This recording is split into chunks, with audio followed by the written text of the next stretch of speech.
10 दिन 10 घंटे और 100 घंटे में इतिहास बदला जा सकता है। हतो वा प्राप्स्य स्वर्गम जीत्वा वा भोक्ष्य महीम तस्माद् उत्तिष्ठ कौन्तेय युद्धाय कृत निश्चयः। बोर्ड एग्जाम सर पर है, स्ट्रेस है, प्रेशर है, डरे हुए हो और दिल के कहीं कोने में यह सोच रहे हो कि क्या ही हो जाएगा 10 दिन में। सच बताऊं तो 10 दिन में तुम पूरा गेम पलट सकते हो, इस साल का सबसे बड़ा कमबैक कर सकते हो। 10 दिन 10 घंटे टोटल 100 घंटे होते हैं और 100 घंटे में इतिहास बदला जा सकता है।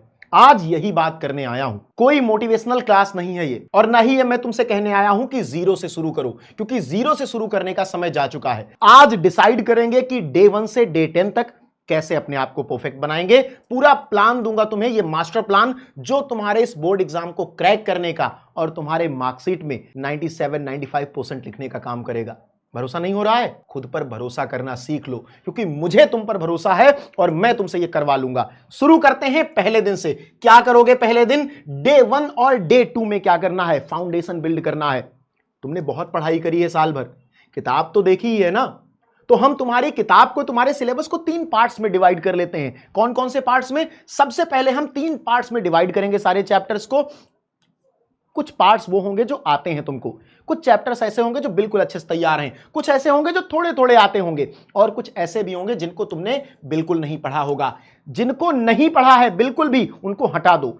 जो थोड़ा थोड़ा आता है उसे और स्ट्रांग बनाओ, और जो तुम्हें बहुत अच्छे से आता है उसको पॉलिश करके बेस्ट बनाओ कि अगर उससे सवाल आ गया तो पूरे का पूरा नंबर तुमको मिलना चाहिए।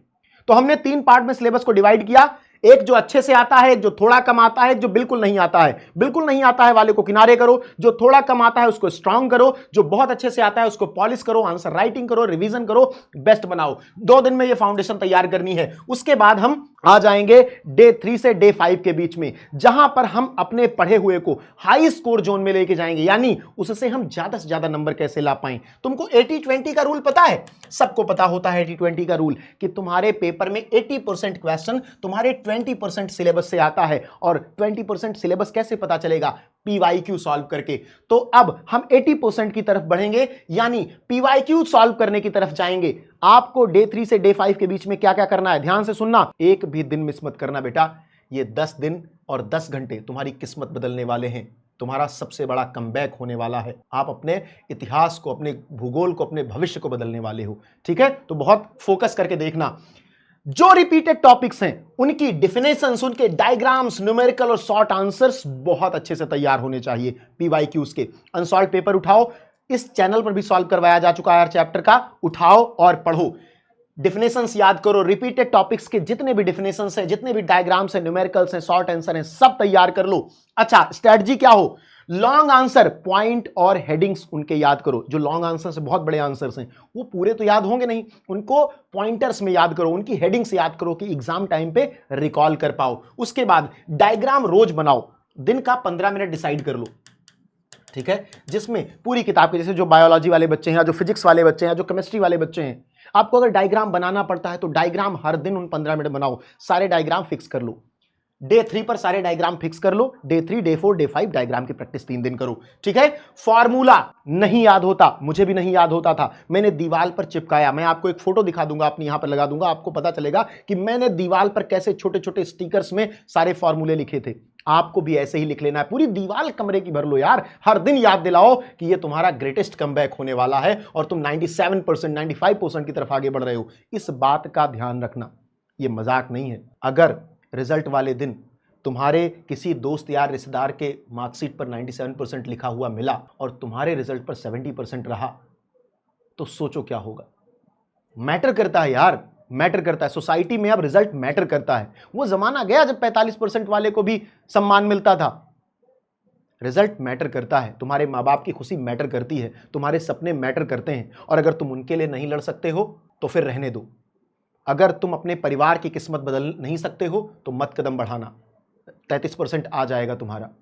ये उनके लिए है जो ये कसम खा चुके हैं कि वो अपनी किस्मत बदल ही डालेंगे, ठीक है? स्ट्रैटेजी मैंने आपको बता दी। लॉन्ग आंसर्स को बुलेट पॉइंट्स में, पॉइंटर्स में याद करना है, आपको हेडिंग्स याद कर लेनी है, डायग्राम रोज बनाने हैं आपको 10 से 15 मिनट, और फार्मूलाज को पूरी दीवार पे चिपका देना है। खाना खाते हुए याद करो, पानी पीते हुए याद करो, घर में आते हुए याद करो, जाते हुए याद करो, रट जाएंगे। याद रखना, ये सबसे बेहतरीन स्ट्रेटजी है। उसके बाद हम चलेंगे बेटा डे 6 और डे 7 पर। ये 2 दिन क्या करना है, आपको राइटिंग प्रैक्टिस करनी है। आपको पता है पूरी किताब आपकी होती है, कम से कम 2-2.5 हजार पन्ने की किताब होती है। Physics, chemistry, mathematics, biology, Hindi, English को मिला के बहुत ज़्यादा होता है। पेपर केवल 3 घंटे का आता है। पूरी किताब का निचोड़ आपको 3 घंटे में लिख के आना होता है। अगर तुम्हें राइटिंग प्रैक्टिस नहीं है, अगर तुम अपने सवालों को सही से लिखना नहीं जानते हो, पेपर ही पूरा नहीं होगा, कॉपी आधा रह जाएगा। पूरा पेपर 50% लिख के चले आओगे, फिर कहोगे कि अब 50% में अगर तुमने 100 में से 50 नंबर का सॉल्व ही किया तो कितने नंबर दे देगा एग्जामिनर। तो सबसे पहले तो तुमको राइटिंग स्किल पे काम करना है। राइटिंग स्किल पे कैसे काम करोगे, उसके लिए डेली प्रैक्टिस करनी पड़ेगी। तुम्हें अपने स्पीड और प्रेजेंटेशन पे काम करना पड़ेगा।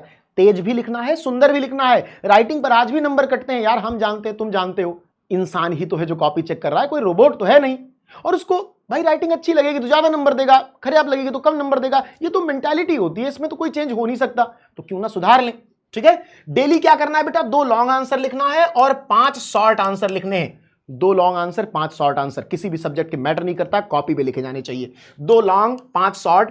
एस्से और लेटर की राइटिंग रोज करनी है। पर डे आपको एस्से और लेटर राइटिंग करनी है, हिंदी और इंग्लिश दोनों की। आपको बस इतना टाइम देना है। हिंदी और इंग्लिश में आप केवल अगर राइटिंग प्रैक्टिस कर लोगे तो आपको 90+ मार्क्स मिल जाएंगे। ठीक है, टाइम बाउंड प्रैक्टिस करनी है। यह भी नहीं कि 2 लॉन्ग आंसर लिखने बैठे तो 4 घंटे में लिख रहे हैं ना, 30 मिनट में, 15 मिनट में घड़ी में देखो कि भाई लॉन्ग आंसर लिखने जा रहा हूं, 5 मिनट में हो जाना चाहिए तो हो जाना चाहिए। कसम खा लो, अब काम चलाऊ काम नहीं चलेगा, अब कसम खानी पड़ेगी, अब बांधना पड़ेगा आपको। अब टाइम आ गया है, नहीं तो फिर एग्जाम के बीत जाने के बाद, एक कहावत है कि बरसात के बाद मेड़ नहीं बांधी जाती है। बरसात के पहले ही मेड़ बांध लो, नहीं तो मिट्टी सारी बह जाएगी, कुछ नहीं मिलेगा, साल भर रोते हुए गुजरेगा। ठीक है, याद रखो, क्या याद रखो, कीवर्ड्स सारे जो इंपॉर्टेंट कीवर्ड्स क्वेश्चंस के हैं उन्हें याद रखो, उन्हीं को रिकॉल करके अच्छा आंसर लिख पाओगे। आंसर सफाई से लिखो। जब भी तुम आंसर लिख रहे हो तो कीवर्ड्स अंडरलाइन होने चाहिए, इंपॉर्टेंट कीवर्ड्स। आंसर को सफाई से लिखना है, थोड़ा दूर दूर लिखो, गंदा ना लगे, घिचपिच ना लगे, जिससे थोड़ा साफ साफ दिखे। अच्छा, डायग्राम जरूर बनाने हैं। जिस भी सब्जेक्ट में डायग्राम आता है जरूर बनाना, क्योंकि डायग्राम के एक्स्ट्रा मार्क्स मिलते हैं बेटा। ये भी एग्जामिनर की मेंटालिटी होती है। आप सोचो, एक बच्चा है जो 5 नंबर के सवाल में केवल लिख रहा है, एक बच्चा है जो डायग्राम भी बना दे रहा है, किसको ज्यादा नंबर मिलेगा? कमेंट करके बताओ, सभी लोग बताओ कमेंट करके।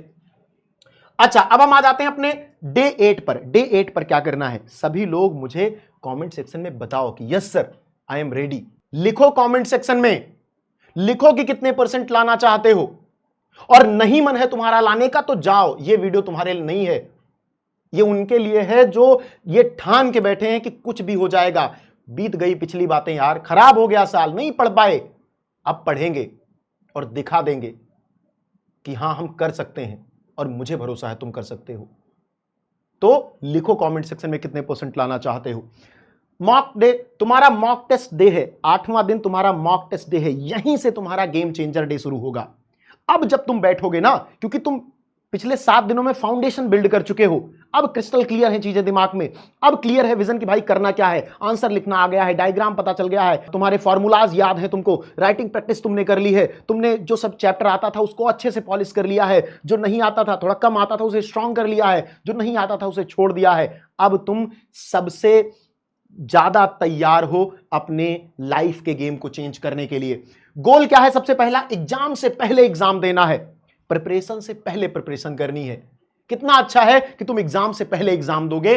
पिछले साल का पेपर उठाओ, पिछले साल का कोई भी पेपर, अनसॉल्व पेपर उठा लो, 3 घंटे में उसे सॉल्व करो, टाइम बाउंड सॉल्व करो। तुम्हें टॉपर बनना है ना, तो अपने ऊपर अंकुश रखो, लगाओ लगाम अपने ऊपर और बैठाओ अपने आप को 3 घंटे के लिए टेबल पर और चलाओ कलम 3 घंटे, और 3 घंटे बाद उठना और एग्जाम वाली फील के साथ वो पेपर सॉल्व करना। उसके बाद क्या करना है, काम यहां खत्म नहीं हुआ, ये तो अभी शुरुआत है। एग्जाम के पहले एग्जाम जैसा माहौल ऐसे नहीं बनता। कैसे बनता है? पेपर सॉल्व करने के बाद देखो कहां गलती हुई, क्या गलती हो गई, 7 दिनों में जो सीखा उसमें क्या बचा रह गया, गलती क्यों हुई, उस पर सुधार करना है। यह गेम चेंजिंग पॉइंट है। अगर तुमने अपनी गलती एग्जाम से पहले आइडेंटिफाई कर ली, आप हीरो हो, कोई रोक नहीं सकता। और टाइम मैनेजमेंट सही है कि नहीं, आप 3 घंटे तो ले रहे हो, लेकिन क्या 3 घंटे में पेपर कर पा रहे हो? अगर नहीं कर पा रहे तो एग्जाम तुम्हारे लिए इस साल का नहीं है, अगले साल देना। इसी 3 घंटे में तुम्हें अपनी लाइफ चेंज करनी है, और अगर तुम तैयार नहीं हो तो रुक जाओ, मत बर्बाद करो अपना पैसा और एनर्जी। लेकिन मुझे तो भरोसा है कि तुम कर सकते हो। कसम खा के जाना, आज लिख के जाना कि सर 95% लेके आऊंगा, और एग्जाम के बाद लौट के आना और देख के जाना, फिर से कमेंट करके जाना कि सर वादा किया था करके आया। छोटा सा एग्जाम है बेटा, 12th का एग्जाम, बड़ा एग्जाम नहीं होता। ठान लोगे ना, ऐसे चुटकियों में खत्म हो जाएगा, पता भी नहीं चलेगा तुमको, इतना ही होता है। पढ़ के तो देखो 10 घंटे कितना होता है। किताबें खत्म हो जाएंगी, टाइम खत्म नहीं होगा। 10 घंटे अगर कुर्सी बैठने की आदत डाल लोगे तो ये होता है 10 घंटे, और तुम्हारी किस्मत बदल जाएगी। अब हम चलते हैं बेटा अपने अगले डे पर, यानी डे 9 जो रिवीजन डे होने वाला है तुम्हारा। अब देखो कितनी बड़ी चीज है। तुमने आइडेंटिफाई कर लिया कौन से चैप्टर्स तुम्हारे स्ट्रांग हैं, तुमने आइडेंटिफाई कर लिया कि पीवाईक्यू से क्वेश्चंस कैसे आते हैं, आंसर राइटिंग कैसे करनी है, डायग्राम कैसे बनाना है, फार्मूला कौन सा इस्तेमाल करना है। तुमने पेपर सॉल्व कर लिया, तुमने गलती सुधार ली। अब तुम रिवीजन करने जा रहे हो। तुम्हारे पास सबसे परफेक्ट तरीका होगा रिवीजन का, क्योंकि तुम्हें पता है कि तुम कहां कहां लैग कर रहे हो, कहां कहां कमी आ रही है। यह होती है असली स्ट्रेटजी, यह होता है टॉपर्स का तरीका। यहां से आते हैं 95-97% के लड़के और लड़कियां। तुम सब लोग इस बात का ध्यान रखना, कंफ्यूजन खत्म करना है। रिवीजन क्या होता है? कंफ्यूजन खत्म करना, कि भाई तुम्हें कंफ्यूज हूं यार, लिखूं कैसे। वहां पर रिवीजन करके खट से कंफ्यूजन दूर करो, ठीक है। लिख कर और समझ कर रिवाइज करो, formulas, definitions, diagram, important answers फिर से एक बार रीचेक करो, देखो कि दिमाग में बैठे कि नहीं, नहीं तो फिर से बैठाओ उनको। यहां से तुम्हारा गेम चेंज होगा। रूल क्या है? आज कुछ भी नया नहीं पढ़ना है, यानी डे 9 पे कुछ भी नया नहीं पढ़ना है। सब क्या पढ़ना है? केवल रिवीजन करना है, कुछ भी नया नहीं पढ़ना है। ये लाइन याद रखना कि रिवीजन के दिन कुछ भी नया नहीं, कुछ भी नहीं। इन 10 दिनों में कुछ भी नया नहीं। जो साल भर में पढ़ लिया, जो देख लिया, जो जान लिया, कम है तो ज्यादा कर देना है उसको, ज्यादा है तो और ज्यादा कर देना है उसको। जितना है उतने में से ही निकाल के लाना है। मैंने तुमको 80-20 का रूल बता दिया है, क्योंकि तुम्हें नहीं भरोसा होता तो पीवाईक्यूज उठा के देख लेना। 20% सिलेबस से ही 80% क्वेश्चन आते हैं। ये फैक्चुअल है, ये फैक्ट है, समझ रहे हो। उसके बाद हम आगे आ जाएंगे और आपका आ जाएगा डे 10, 10 दिन का ये मास्टर प्लान जो गेम चेंज करने वाला है तुम्हारे लाइफ की। ध्यान से देख लो, लड़ाई के लिए तैयार हो जाओ। अब उठने का समय आ गया है। विवेकानंद ने कहा था, उठो, जागो और दौड़ो। तब तक दौड़ते रहो जब तक ये गोल अचीव ना कर लो जो तुमने ठाना है। यार कभी तो अपनी ताकत आजमाओगे ना, पैदा तुम भी हुए हो यार। वही खाना, वही सोना। एक बार जान लगा दो, एक बार जान लगा दो, पहाड़ उठ के चला आएगा तुम्हारे पास, ठीक है। खुद पर भरोसा करना है, केवल डरना नहीं है, क्योंकि डरना ही एग्जाम का सबसे बड़ा डर है। एग्जाम में जब तुम बैठते हो एग्जाम हॉल में तो तुम केवल डरते हो, इसीलिए तुम्हारा पेपर नहीं हो पाता। तुमसे कोई एक सवाल पूछता है, तुम जानते हो, डर जाते हो, इसलिए नहीं बता पाते। तो डर पर काबू करना है, सारे पॉइंट्स फिर से रिवाइज करने हैं बेटा, अच्छी नींद लेनी है, और सबसे बड़ी चीज, किसी से कंपैरिजन मत करना। तुम यूनिक हो, तुम बेस्ट हो, ये मानो। अगर नहीं मानोगे तो ये दुनिया तुमको कुचल के चली जाएगी। तुम्हारे जैसा कोई नहीं है यार। तुम अपनी स्ट्रगल से बने हो, तुम अपनी पावर से बने हो। नकारात्मक विचारों से बचो, सबसे बड़ी बात। कई बार ये होता है कि मेरे से हो पाएगा कि नहीं, ज्यादा बस परेशान हो जाता। अरे भैया, तुम्हारे जैसे ही लोग टॉपर बनते हैं। पिछले साल के टॉपर्स की फोटो उठा के देख लो, कौन टाटा बिरला के घर से था भाई, कौन अंबानी का बेटा था उसमें से। तुम भी नहीं हो जाएगा।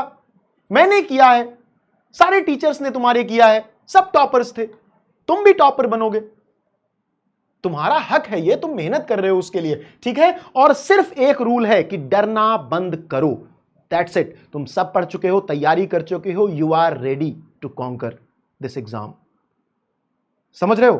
तो अब डरना बंद करो बस। एग्जाम हॉल में सबसे बड़ा दुश्मन तुम्हारा डर होता है। लिखते हुए तुम्हारे हाथ कांपते हैं। क्यों भैया, मेहनत किए हो ना, है भरोसा तो लड़ जाओ फिर। श्रीमद् भागवत गीता में कृष्ण ने अर्जुन से कहा कि हतो वा प्राप्स्य स्वर्गम जीत्वा वा भोक्ष्ये महीम तस्माद् उत्तिष्ठ कौन्तेय युद्धाय कृत निश्चयः। अगर तुम मरोगे तो स्वर्ग मिलेगा, और जीतोगे तो पूरी पृथ्वी का भोग करोगे।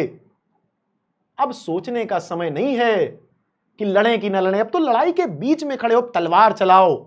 जीत गए तो पूरी दुनिया तुम्हारी, और हार गए तो फिर रीस्टार्ट का बटन तो है ही, और हारने तो मैं दूंगा नहीं, इतना यकीन रखो। तो ये 10 दिन की तुम्हारी स्ट्रेटजी है जो तुमको टॉपर बनाने वाली है। साथ में ये तुम्हारी रिवीजन योजना जो मैं लेके आ गया हूं तुम्हारे लिए।